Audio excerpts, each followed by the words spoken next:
Hey folks, this is Vince with Dad's Gaming Addiction, and today we're going to check out the Walking Dead board game, The Best Defense. It's for 1 to 4 players for ages 15 and up, with the average playtime being between 45 and 60 minutes. This is a cooperative game that tasks players with surviving so many rounds. If they manage to do so, they'll collectively win the game. So with that said, let's go ahead and take a quick look at the components and see how the game is played. Okay, and here's a brief snapshot of the components. We'll start with these oversized location tiles. There's 4 of them.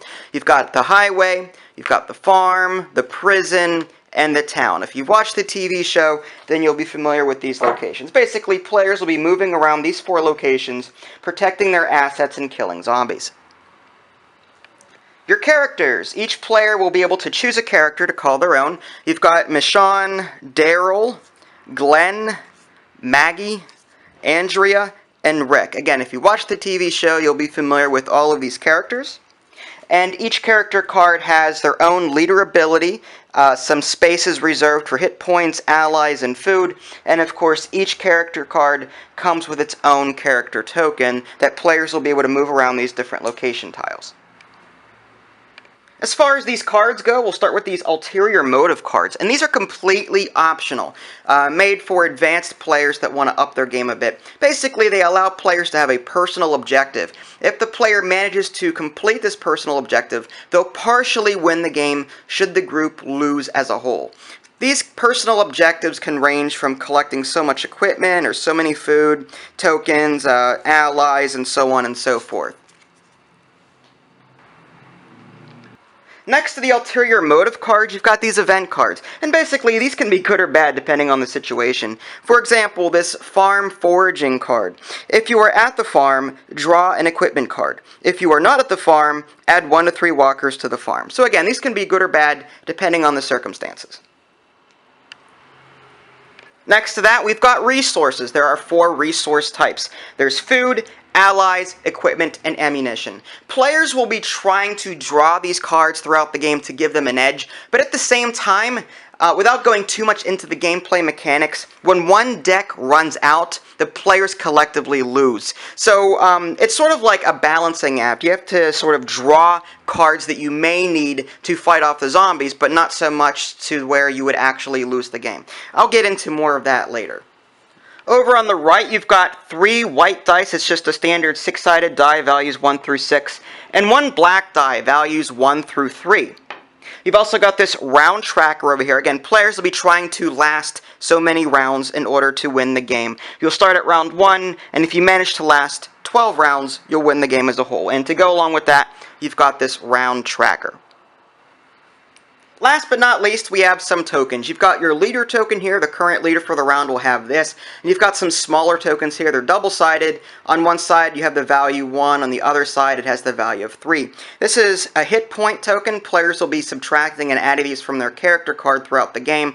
You've got an ammo token. Again, as players use ranged weapons in this game, they'll be using and spending ammo. You've got an ally token over here. As players earn these, they'll be able to then spend them in order to add value to their die that they may roll for combat, and it's used for other things too. And finally, you've got this zombie token telling you how many zombies are on a particular location.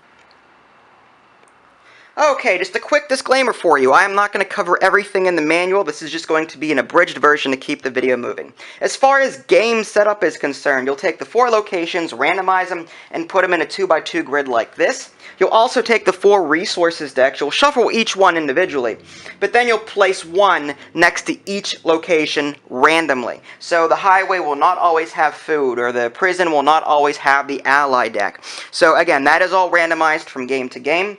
Each player will choose a character, get the appropriate card, get so many hit points, allies, and food tokens. You'll also want to take the appropriate pawn of your character.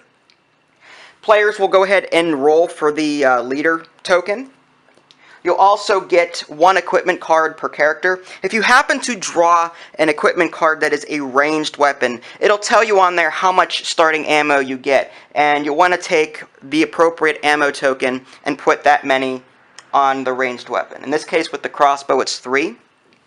You'll also want to spawn some zombies. Each player will roll this black die. It has a value 1, 2, or 3 on it, and you'll spawn that many zombies on the location closest to them. And you can see I have 1 zombie here, and 2 zombies up here.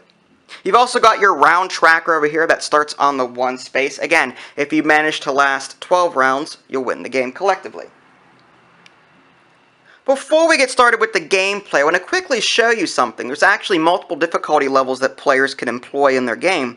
There's a standard mode or a hardcore mode. Basically, in the standard mode, if your survivor dies, you can draw a new one that may be available on the side of the board. If a player happens to run out of survivors after they die, it's game over. In hardcore mode, once you're dead, you're dead. So if you're a new player, you may want to start off in standard mode. You've also got beginner difficulty and expert difficulty. And just to quickly sum that up, in beginner difficulty, players can actually talk in between their player turns and discuss strategy. In expert difficulty, the communication is somewhat limited, so you'll only have a brief moment or two in between certain parts of the round to actually discuss anything. It makes things a little bit more tense, realistic, and dramatic. Now the game itself is broken up over a series of rounds, and you can see the round tracker over here. I've already explained that. And just to cheat a little bit, I'm going to work off of the rules quick reference guide listed on the back of the manual, because it's there and I feel like using it. So at the start of each round, you'll read the new leader's abilities. The role of the leader will change from round to round. But in this case, Rick's ability, for example, each survivor adds 1 to their combat roll this round. So combat would actually help out the characters in this particular round and might actually be encouraged because of Rick's ability.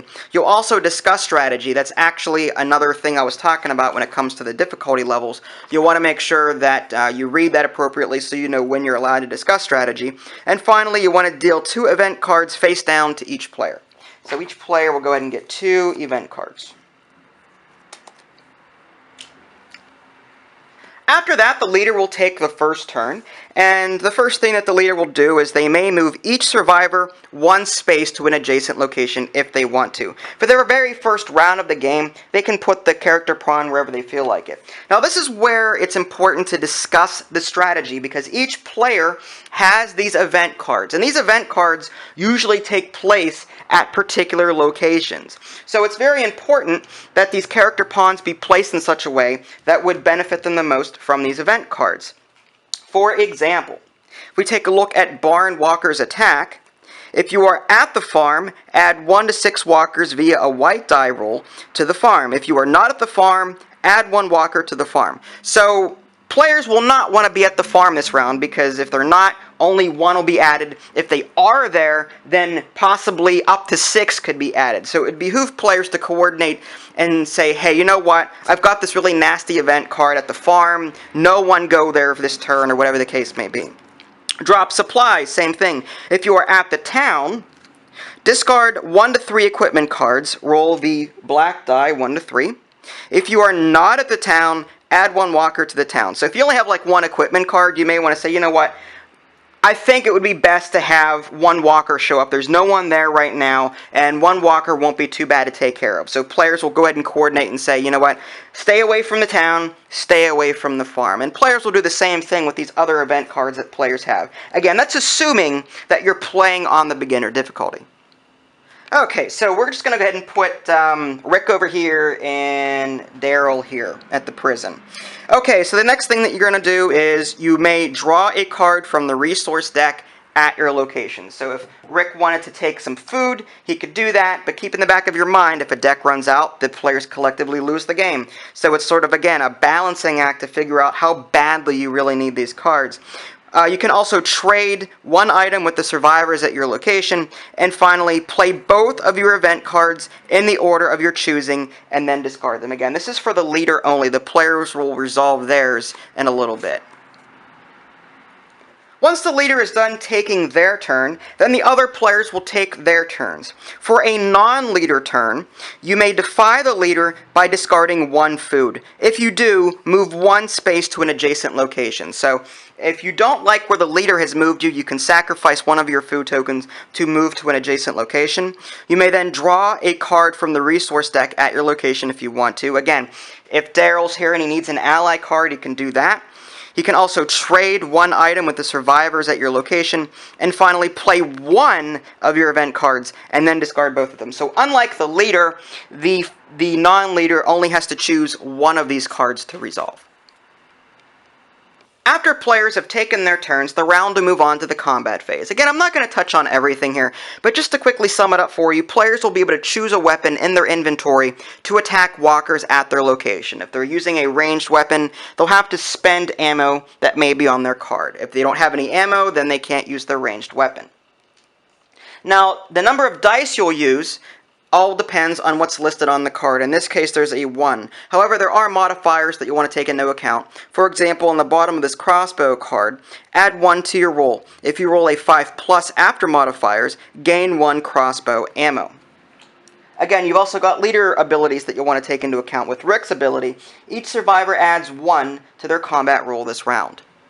With all of that in mind, each pip that you roll on a die is considered to be a combat point. If you roll 5 or more combat points, you kill 1 zombie. And every multiple of 5, you kill an additional zombie. So you need a roll of 5 or better to kill 1 zombie, a roll of 10 or better to kill an additional zombie, and so on and so forth.